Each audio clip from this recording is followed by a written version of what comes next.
Hello बच्चों, हम लोग स्टार्ट कर रहे हैं बेटा टाइप्स ऑफ एडजॉर्प्शन यानी कि अधिशोषण के प्रकार। तो अधिशोषण कितने प्रकार का होता है? अधिशोषण होता है बेटा आपका दो प्रकार का। एक तो होता है भौतिक अधिशोषण है ना, और दूसरा होता है रासायनिक अधिशोषण। अब भौतिक अधिशोषण को ही बेटा हम यहाँ पर जो है वॉन डर वाल्स अधिशोषण कहते हैं। ऐसे क्यों कहते हैं? ऐसे इसलिए कहते हैं क्योंकि भौतिक अधिशोषण जो होता है बेटा उसमें आपके वॉन डर वाल्स फोर्स के ज़रिए ही आपके जो मॉलिक्यूल्स हैं वो आपस में अट्रैक्शन बनाते हैं और एक दूसरे के साथ बॉन्डिंग करते हैं। वो ओनली सेंटर ऑफ अट्रैक्शन होता है, उसमें कोई भी वो नहीं होता यहाँ पे। ठीक है, तो इसमें यहाँ पर ये भौतिक अधिशोषण होता है। दूसरा है आपका केमिकल अधिशोषण यानी कि रसावशोषण। इसको हम रसावशोषण भी बोलते हैं, इसे हम एक्टिव अधिशोषण भी बोलते हैं यानी कि सक्रिय अधिशोषण बोलते हैं। रसावशोषण का मीन्स भी आपका इस तरीके से ही होता है। तो ये आपके डिफरेंट डिफरेंट नाम हैं इनके। अभी हम इन दोनों अधिशोषण के बारे में डिटेल में पढ़ने वाले हैं कि क्या वो होता है। तो जो रसोवशोषण है या सक्रिय अधिशोषण है वही उसी का नाम हम बोलते हैं रासायनिक अधिशोषण। ठीक है, तो चलिए अभी भौतिक हम पढ़ना स्टार्ट करते हैं बेटा। तो चलिए बच्चों, हम लोग समझते हैं भौतिक अधिशोषण या फिर वॉन डर वाल्स अधिशोषण हम किसे कहते हैं। देखिए इसमें क्या होता है, आप पहले तो इस डेफिनेशन को पढ़ो फिर समझना इस चीज़ को। इसके अनुसार जब अधिशोष्य के कण, अधिशोष्य यानी जिस चीज़ का एडजॉर्प्शन हो रहा है, अधिशोष्य के कण अधिशोषक की सतह पर दुर्बल वॉन डर वाल्स है ना, दुर्बल वॉन डर वाल्स का बॉन्ड बनाते हैं और इन फिजिकल बॉन्ड्स के ज़रिए ही केवल जुड़े होते हैं आपस में, यानी कि केवल अट्रैक्शन होता है, उनमें बॉन्डिंग नहीं होती है, उससे जुड़े होते हैं, तब इसे कहते हैं भौतिक अधिशोषण। और आपसे एक चीज़ पूछी जाती है कि कैसी क्रिया है, तो बेटा ये आपकी ऊष्माक्षेपी क्रिया है। अब आप देखो भौतिक अधिशोषण होता कैसा है। देखिए पहली चीज़ तो कि क्योंकि ये केवल अट्रैक्शन होता है। अट्रैक्शन में क्या होता है, अट्रैक्शन में आपको जैसे कोई भी चीज़ अच्छी लगती है, कोई प्रोडक्ट अच्छा लगता है, हो सकता है कोई सॉन्ग अच्छा लगता है, तो वो केवल सेंटर ऑफ अट्रैक्शन है। कल को दूसरा आ जाएगा, आपको दूसरा अच्छा लगने लगेगा। तो अट्रैक्शन में क्या होता है, आपके बीच में बॉन्डिंग नहीं होती। जैसे आप बहुत सी चीज़ें टीवी पर देखते हो, देखने के बाद में आप केवल उनसे लगाव महसूस करते हैं कि नहीं ये मूवी बहुत अच्छी है, नहीं ये वाला जो आपका सॉन्ग है बहुत अच्छा है, लाइक ऐसे ही आपका ये प्रोडक्ट है हमको बहुत पसंद है। तो ये चीज़ें क्या होती हैं, ये केवल आपकी सेंटर ऑफ अट्रैक्शन है, आपका उससे कोई कनेक्शन नहीं होता है, आपका उस मूवी से या उस मूवी में किसी किरदार से कोई कनेक्शन नहीं होता है, आपका किसी टाइप की कोई बॉन्डिंग नहीं होती है। तो ये केवल अट्रैक्शन का जो कनेक्शन होता है ना, उसको बोलते हैं वॉन डर वाल्स फोर्स। अब क्योंकि अट्रैक्शन है, कुछ टाइम बाद कम होना ही होना होता है, इसलिए ये फोर्स आपके ऑलरेडी वीक होते हैं। ठीक है, तो ये वीक होते हैं लेकिन लॉन्ग रेंज के होते हैं। तो भौतिक बलों द्वारा जहाँ पर आपका अधिशोषण होता है, भौतिक बल जिसमें काम आते हैं, वो आपका कहलाता है भौतिक अधिशोषण या वॉन डर वाल्स अधिशोषण। और मोस्टली क्या होता है, इस टाइप का जो एडजॉर्प्शन होता है बेटा, वो केवल लो टेम्परेचर पर होता है। लो टेम्परेचर पर होगा या फिर ऐसी सरफेस पे होगा जिसमें कोई एक्टिविटी नहीं होगी, यानी जो इनएक्टिव लेयर्स पड़ी हैं, यानी कि अक्रिय सतह जो होती हैं, जो किसी भी चीज़ में पार्टिसिपेट करना नहीं चाहती हैं, जिन्हें अपना कोई काम ही नहीं है, मोस्टली उस सतह पर ऐसा होता है। जैसे लाइक आप देखो, अगर कोई ऐसे आपके चेयर वगैरह पड़ी है, कोई टेबल पड़ी हुई है आपकी जगह पे जहाँ पर आप एक्टिव नहीं हो, यानी कि उस पर आप काम नहीं करते हो, डेली पढ़ाई नहीं करते हो, तो आप देखना, आप अगर उस पर काम नहीं करेंगे तो मीन्स आप उस पर डस्टिंग भी नहीं करोगे, वहाँ पर आपके डस्ट के पार्टिकल्स आके चिपक जाएंगे। और ये भी आपका एक तरीके से फिजिकल एडजॉर्प्शन होता है। क्यों होता है? क्योंकि ओनली सेंटर से आपकी क्या हुआ, वहाँ पर आकर के वो चीज़ चिपक गई है, आपने वहाँ पे डस्टिंग नहीं की, आप वहाँ पे एक्टिव नहीं हो, वो आपकी इनएक्टिव लेयर थी, इसलिए ऐसा हो गया। ठीक है, तो आई थिंक भौतिक एडजॉर्प्शन आपको समझ में आ गया होगा बच्चों। तो आगे बढ़ते हैं हम केमिकल एडजॉर्प्शन की तरफ कि वो क्या होता है। तो केमिकल एडजॉर्प्शन किसे कहते हैं बेटा? केमिकल एडजॉर्प्शन जो होता है बेटा आपका, वो आपका इसको हम सक्रिय अधिशोषण या रसोवशोषण भी बोलते हैं, यानी कि केमियोजॉर्प्शन या एक्टिवेटेड एडजॉर्प्शन या केमिकल एडजॉर्प्शन, तीनों एक ही चीज़ होती हैं। इसका मीनिंग क्या होता है? इसका मीनिंग होता है बेटा कि जैसे आप किसी चीज़ की सतह पर जाकर के रुक रहे हैं। ठीक है, अब यहाँ पर कैसा हुआ है, यहाँ पर आपने जाके बॉन्डिंग कर ली। बॉन्डिंग का मीन्स क्या होता है कि जैसे मान लीजिए बच्चों, आप लोग किसी भी जगह पर नए जा रहे हो, जाने के बाद में आप किसी और के साथ में थोड़ा सा अटैचमेंट बना लेते हो, यानी कि आप रास्ते में भी कभी सफ़र करते हैं, तभी क्या होता है, कभी आपने वहाँ पे जाके बॉन्डिंग कर लिया। आप स्कूल में आए, नए बच्चे थे, पुराने बच्चों के साथ आपने लिंकअप किया, लिंकअप के साथ में क्या होता है, आप किसी ना किसी से फ्रेंडशिप करते हैं। तो फ्रेंडशिप यानी कि बॉन्डिंग। अब बॉन्डिंग क्यों हुई? बॉन्डिंग इसलिए होती है क्योंकि आपको भी उसके कुछ बाई नेचर कुछ पसंद आया होगा, उसकी चाहे पढ़ाई पसंद आई हो, चाहे उसका बिहेवियर पसंद आया हो, ठीक है, और आपको उससे कुछ काम चाहिए। उसने भी अपना एक नया फ्रेंड बनाया, यानी कि आप दोनों एक दूसरे से कुछ ना कुछ इन्फॉर्मेशन कुछ ना कुछ एक्सचेंज करोगे, चाहे अपनी हो, आपके इमोशंस हो, चाहे वो आपकी पढ़ाई से रिलेटेड हो, चाहे आपके पेंसिल इरेज़र हो, मे बी आपका पेन स्केल हो, कुछ भी हो सकता है। तो जहाँ पर दोनों लोग एक दूसरे से एग्री करते हैं, दोनों लोग एक दूसरे के लिए हेल्पफुल होते हैं, यानी कि उनके बीच में बॉन्डिंग होती है, तो उस बॉन्डिंग को आप बोलते हैं केमिकल एडॉप्शन। इसको हम किस तरीके से समझेंगे, देखिए इसको आप, ये है आपका यहाँ पर रसोवशोषण की वह क्रिया है ना, रसोवशोषण की वह क्रिया जिसमें अधिशोष्य के कण अधिशोषक के साथ केमिकल बॉन्डिंग बनाते हैं, यह क्रिया आपकी रासायनिक अधिशोषण कहलाती है।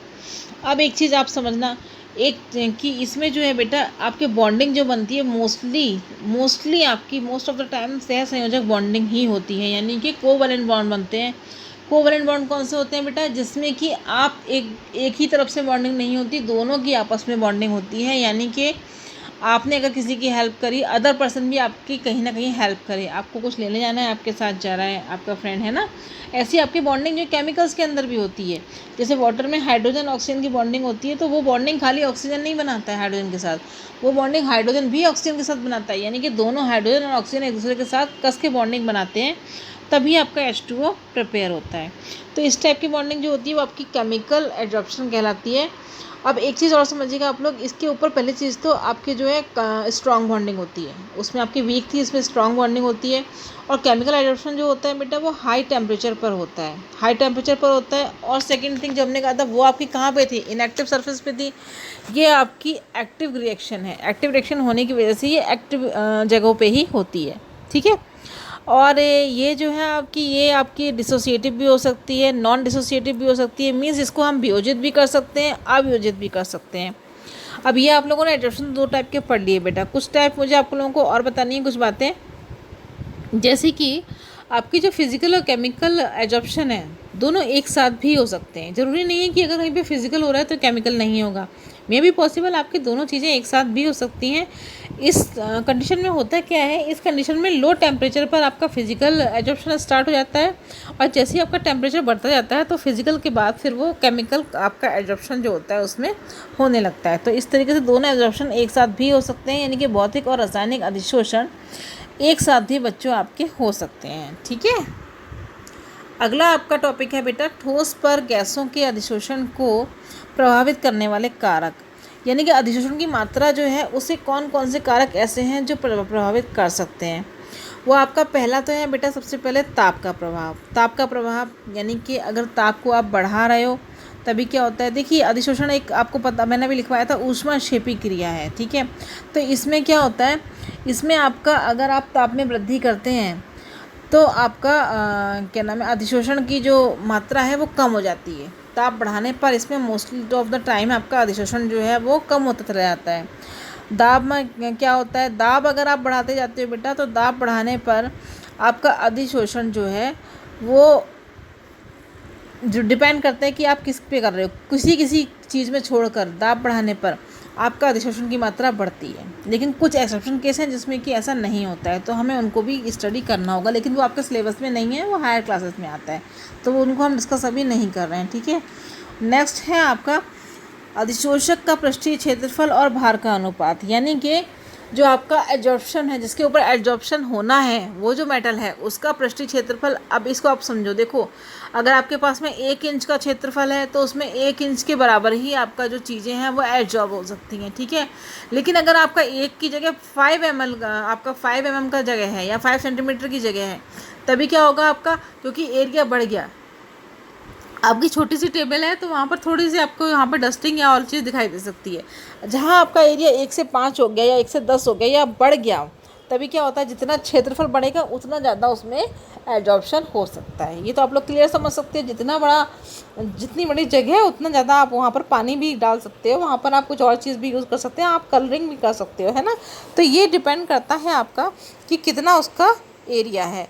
और भार का अनुपात यानी कि कितना उसका वेट है ये भी उस चीज़ पर डिपेंड करता है।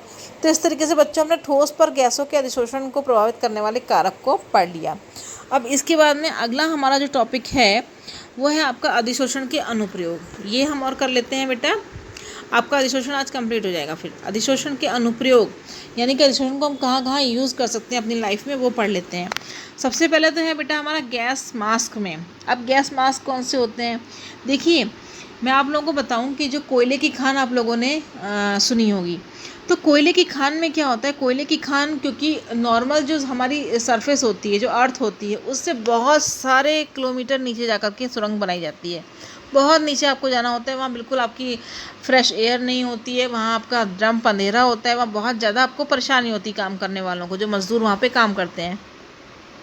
अब क्योंकि आपकी जो ये इस टाइप की जो सुरंगें होती हैं बहुत सारी होती हैं, ऐसा नहीं है कि आपकी कोयले की, आपकी और भी बहुत सारी सुरंगें होती हैं, उन सब में यही काम होता है। जो पृथ्वी से खदानें, जो आप मान के चलो जो खदान होती हैं, यानी कि बहुत ज़्यादा नीचे जाके हम किसी भी चीज़ को ढूंढ रहे हैं, किसी भी मेटल को, किसी अलावा को, चाहे कोयले को, इन सब के लिए क्या होता है आपका जो बहुत ज़्यादा हमको वहाँ पर गैस नहीं मिलती ईजीली, तो वो लोग एक तरीके के मास्क का यूज़ करते हैं। ये मास्क क्या करता है, ये मास्क आपका इसमें होता है आपका एक्टिवेटेड चारकोल यानी कि सक्रिय चारकोल।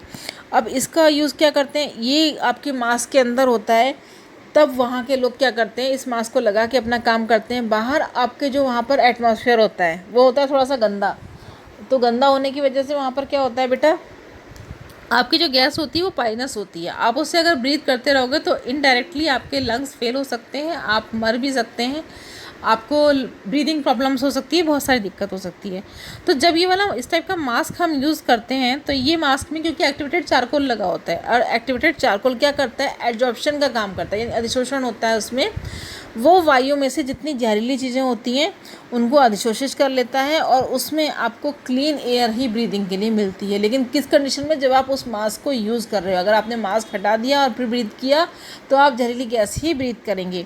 और कोयले की खदानों में मोस्टली जहरीली गैसें होती कौन कौन सी हैं, ये भी आप लोग नोट कर लेना। वो गैसें होती हैं आपकी कार्बन मोनोऑक्साइड, मीथेन, इस टाइप की गैसें जो होती हैं कोयले की खदान में पाई जाती हैं, जो बहुत ही जहरीली होती हैं। तो उनको बहुत ज़्यादा प्रेशराइज़ किया जाता है कि मज़दूरों को या जो वहाँ पर काम करने वाले जो श्रमिक होते हैं उनसे कहा जाता है कि गैस मास्क का उपयोग आप ज़रूर करिएगा, और करते हैं, क्योंकि उसके बिना आप ब्रीदिंग करोगे, आप इनहेल नहीं कर पाएंगे, आपको बहुत दिक्कत होगी। ठीक है, तो ये तो पहला हो गया गैस मास्क के यूज़ में। सेकेंड है बच्चों यहाँ पर आपका कपड़ों को रंगने में, डाई करने में। आप लोगों ने डाई सुना होगा कि डाई करते हैं, कपड़ों को डाई करते हैं, मम्मी ने कभी कराया होगा, आप लोगों ने देखा भी होगा। तो कपड़े डाई करने के लिए कैसे होता है, देखिए डाई करने में आपका जो है बहुत सी चीज़ों में आपका जो एलम्स होती हैं, एलम्स यानी कि हमने पढ़ी थी फर्स्ट ईयर में भी पढ़ी थी हमने, एलम यानी कि फिटकरी सी जो चीज़ें होती हैं उनके जैसे जो रंग होते हैं वो आपको कपड़ों को बांधने में यूज़ किए जाते हैं, यानी कि कपड़ों से कलर को चिपकाने के लिए यूज़ किए जाते हैं। जो कलर वहाँ पर एक बार चिपक जाए तो वहीं पे चिपका रहे, एब्जॉर्प्शन होता है उसमें, अधिशोषण। तो इस तरीके से एलम जो है हमारी वो यूज़ करी जाती है कपड़ों को रंगने में। और ये डाई के जो पार्टिकल्स होते हैं उनको एलम अपने ऊपर एब्जॉर्ब कर लेती है, और जिससे क्या होता है फिर वो अपना आराम से आपका वर्क जो है डाई वाला वो हो जाता है। नेक्स्ट पॉइंट है बेटा आपका विलेनों से रंगीन पदार्थ को हटाने में। अब कौन से विलेन से आप ये कलर हटा रहे हैं, चलिए इसको भी हम समझ लेते हैं। देखिए बहुत सारे हमारे सब्सटेंस ऐसे होते हैं जिनमें कि आपके जैसे कि शुगर है, या फ्रूट्स का जूस होता है, या फिर आपका जो होता है ये क्या नाम है रिफाइंड होता है, या फिर आपके बहुत सी चीज़ें इस टाइप की होती हैं जो कि जिनमें बहुत सारी इम्प्योरिटीज़ होती हैं। अब इम्प्योरिटीज़ होने के बाद में क्या होता है, इम्प्योरिटीज़ के साथ में क्योंकि इम्प्योरिटीज़ हैं तो ये आपके कलर्ड होते हैं, यानी कि जैसे मैंने बताया था आपको चीनी जो होती है वो डार्क मतलब येलो कलर की होती है जो गंदी सी दिखाई देती है। फ्रूट्स में भी आपका ये होता है, तो इन सब चीज़ों में। और जो आपका ये रिफाइंड होता है ये एक्चुअली हमको क्लीन दिखता है लेकिन क्लीन होता नहीं, बहुत ही गंदे कलर का होता है।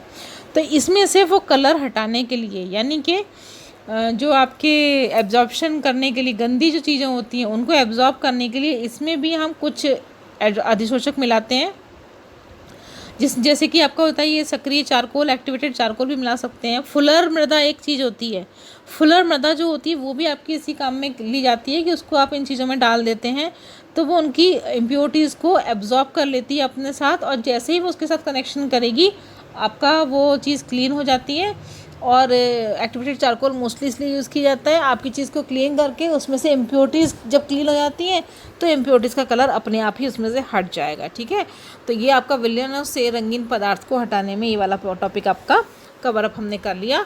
अगला है आपका आर्द्रता को नियंत्रित करने में, यानी कि इन कंट्रोलिंग ऑफ मॉइस्चर को आप कैसे कंट्रोल कर सकते हैं। देखिए कुछ कहीं पर ऐसा होता है जहाँ बड़ी बड़ी फैक्ट्रीज़ या कोई चीज़ें होती हैं, तो आप अगर क्या नाम है मॉइस्चर को कंट्रोल नहीं करेंगे बेटा, तब क्या दिक्कत हो जाएगी। मॉइस्चर को कंट्रोल नहीं करने के बाद में आपकी जो मशीनें होती हैं, बड़ी बड़ी बॉयलर्स हैं, बड़ी बड़ी अपनी कंपनियों में जो मशीनें लगी होती हैं, मॉइस्चर की वजह से वो ख़राब भी हो सकती हैं। तो वो ख़राब ना हो इसलिए वहाँ पर ये मॉइस्चर को कंट्रोल करने के लिए कुछ चीज़ें आपकी रखी जाती हैं। अब ये चीज़ें कौन कौन सी होती हैं, ये होती हैं आपकी बेटा सिलिका होती हैं, एल्यूमिनियम जेल होता है, सिलिका जेल भी आता है। ये सब बहुत ही सेंसिटिव जो आपकी मशीनरी होती है उनको प्रोटेक्ट करने के लिए काम किया जाता है। वहाँ पर ये चीज़ें रख देते हैं तो वहाँ पर जो मॉइस्चर होता है उसको ये हटा देते हैं, वहाँ से मॉइस्चर को एब्जॉर्ब कर लेते हैं। एब्जॉर्ब करने के बाद में क्या होगा, वो इनके ऊपर आके डिपॉजिट हो गया और आपकी मशीनरी सेफ़ हो गई। तो इस तरीके से आर्द्रता को नियंत्रित करने में हो गया। नेक्स्ट है बेटा आपका कठोर जल को मृदु करने में। तो जो हार्ड वाटर होता है उसको सॉफ्ट करने में और उसको यूजेबल बनाने में, क्योंकि आपको पता है कि पानी की हमारी लाइफ में आजकल कमी हो रही है, उतनी बारिश नहीं हो रही है, जितना पानी हमारे यहाँ चाहिए उतना हम लोगों को नहीं मिल रहा है, हमारे ग्लेशियर्स भी पिघल रहे हैं, तो हमारे लिए पानी की बहुत ही बड़ी समस्या खड़ी हो रही है। तो इसको हम किस तरीके से समझेंगे, देखिए तो पानी जो हमारा हार्ड वाटर होता है यानी कि जिसको हम यूज़ नहीं कर सकते उसको हम यहाँ पर सॉफ्टनिंग करते हैं उसकी।